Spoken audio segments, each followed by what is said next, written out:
내가 이 사람과 결혼한 게 혹시 인생 최대의 실수는 아니었을까? 너무 잔인한 생각일지도 몰라요. 하지만 정말 그랬습니다. 살면서 서운했던 일이 한두 번이 아니었고, 답답한 마음에 밤새 뒤척였던 날도 많았으니까요. 그렇다고 당장 이혼을 결심하기엔 막막하죠. 혼자 살아간다는 것도 쉬운 일이 아니고, 35년이나 함께했던 세월을 단숨에 지울 수도 없으니까요. 그런데 저만 그런 게 아니더라고요. 통계청 자료에 따르면 최근 5년간 황혼 이혼이 무려 45%나 늘었다고 합니다. 결혼 30년 넘게 함께 산 부부들도 결국엔 서로 등을 돌리고 헤어지는 경우가 많아진 거죠.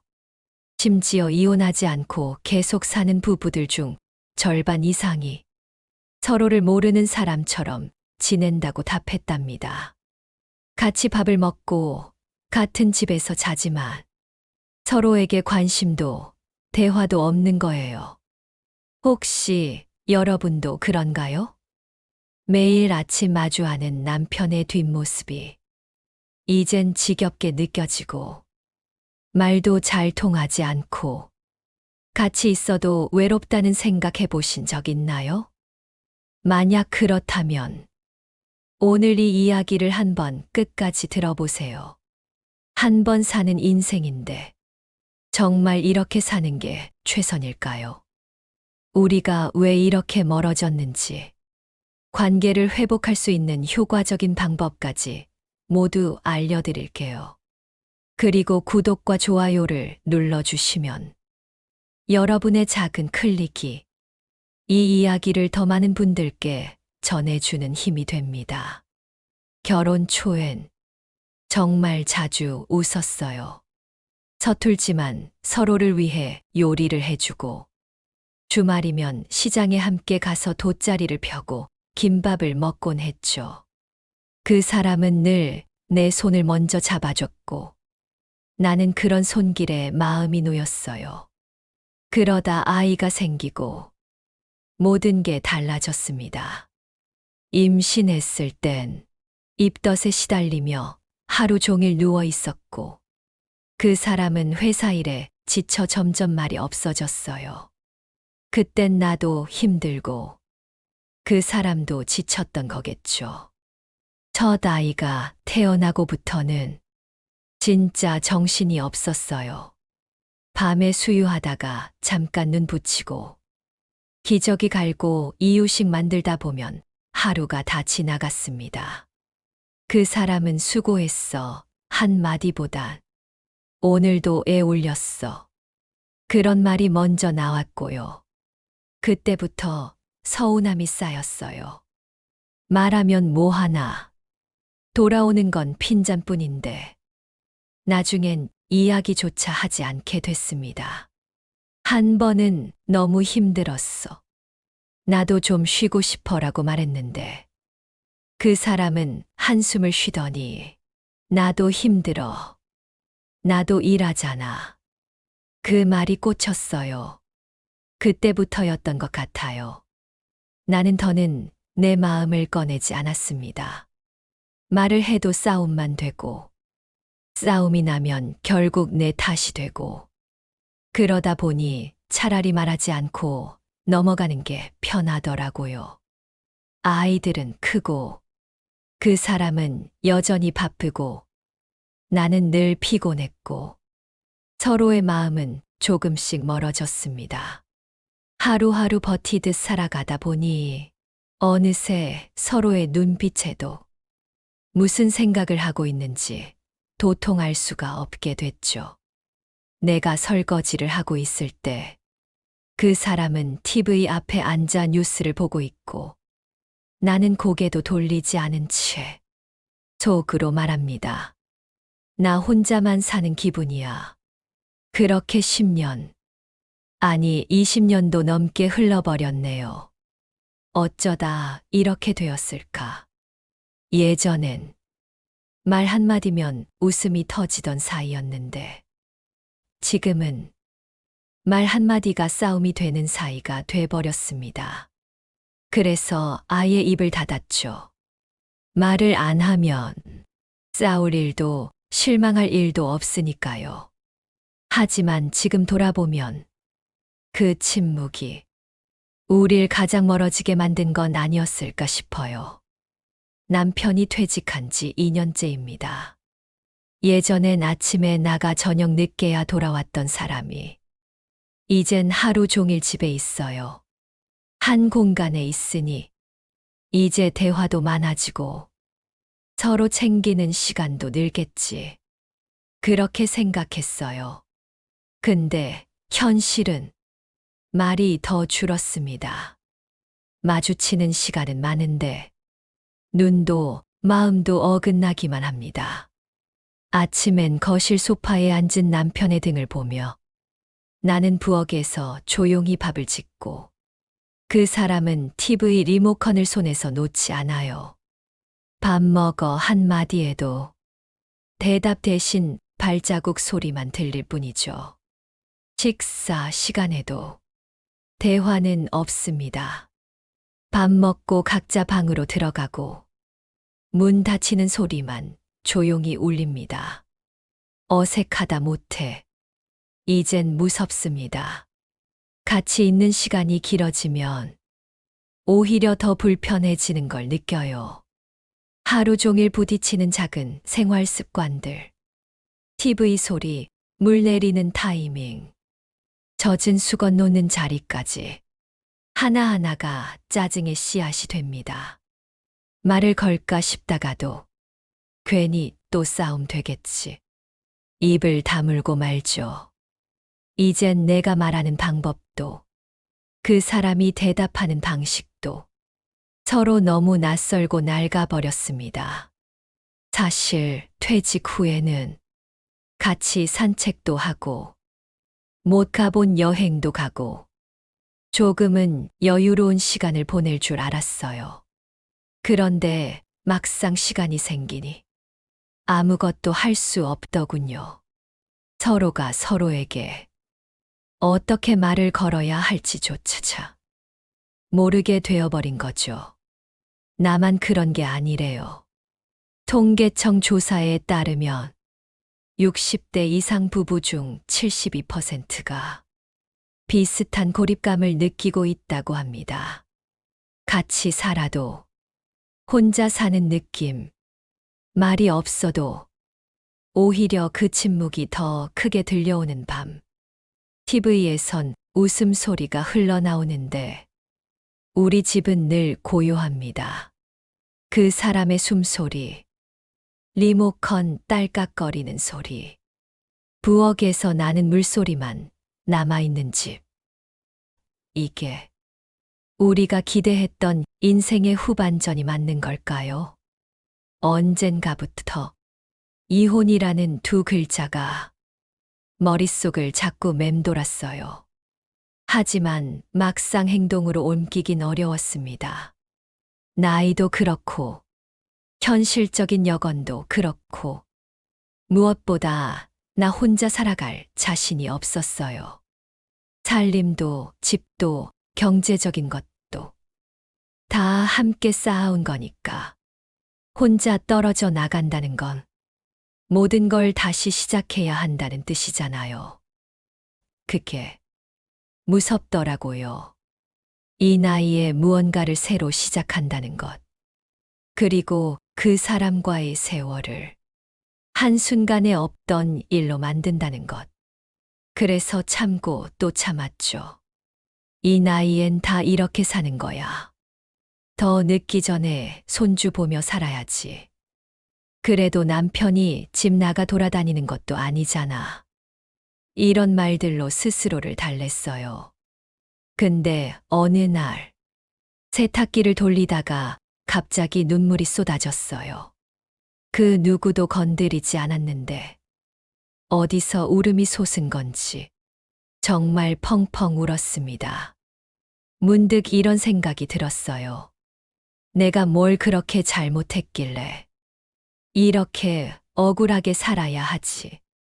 서운함이야말로 하면 될 일이고 서로 다름이야 이해하면 될 일이었을 텐데. 왜 우리는 끝까지 모른 척하며 시간만 보내고 있는 걸까? 그러다 우연히 한 지인이 부부 상담 얘기를 꺼냈습니다.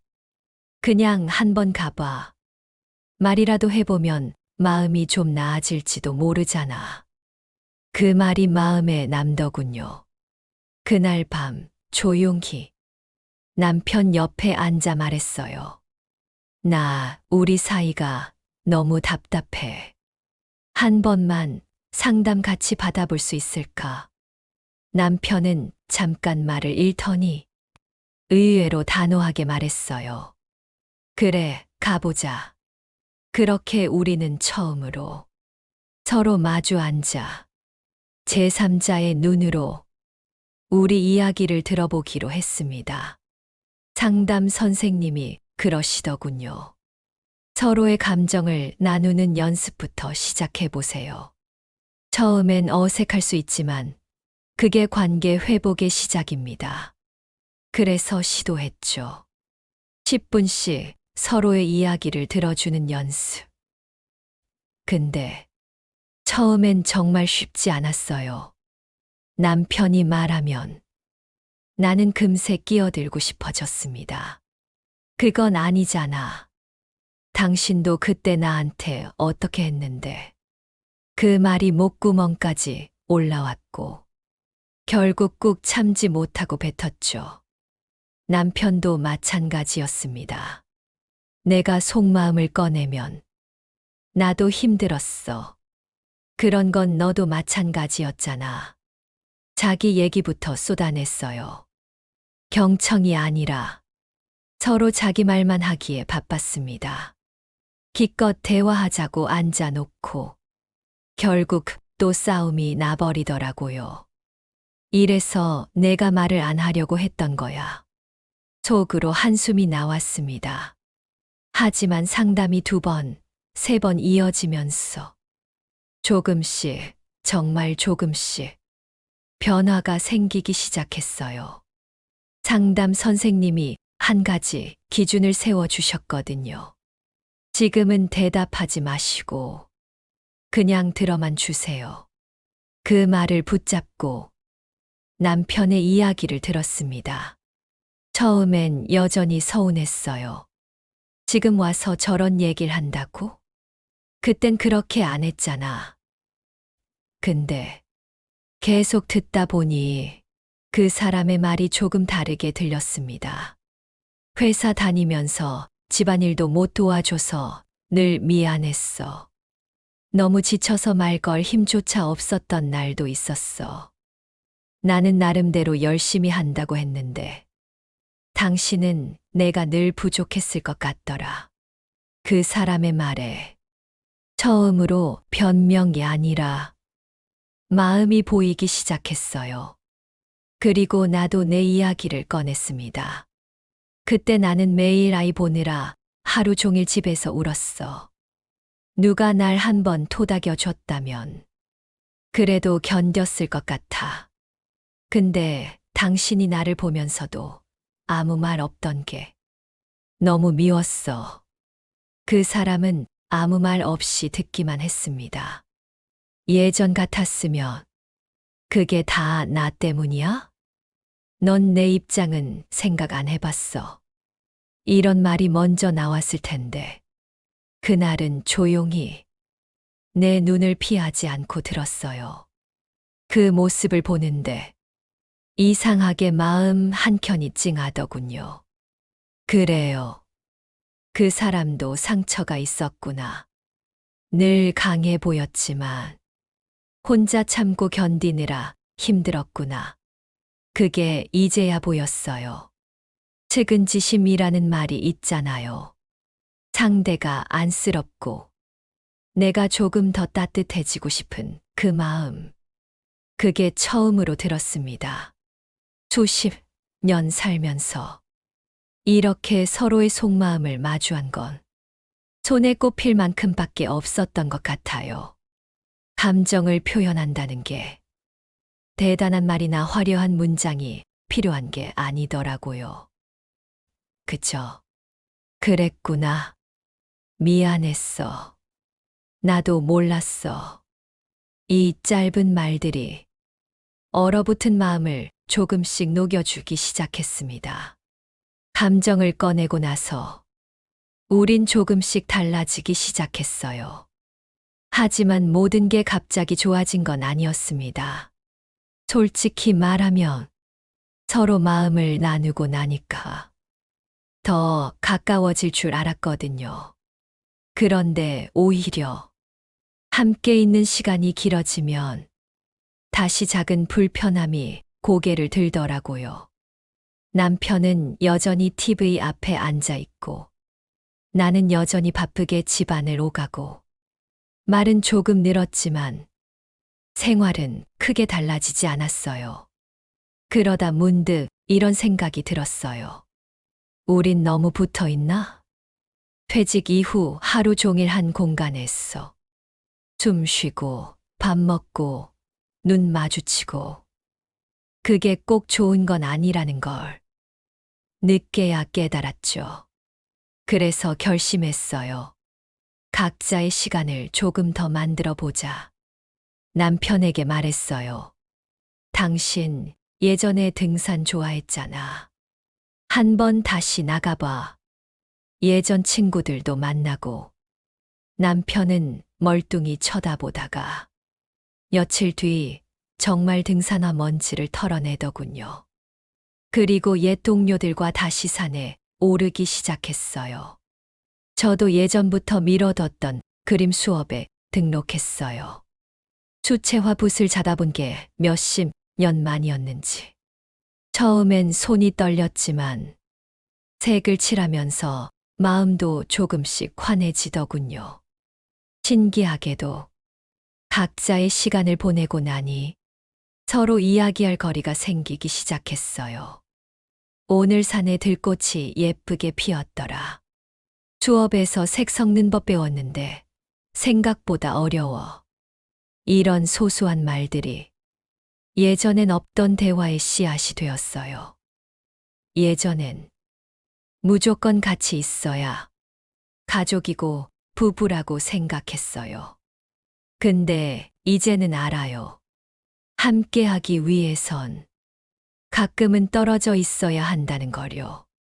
하루 종일 붙어 있으면서도 서로를 돌보지 않으면 그건 그냥 익숙함일 뿐이에요.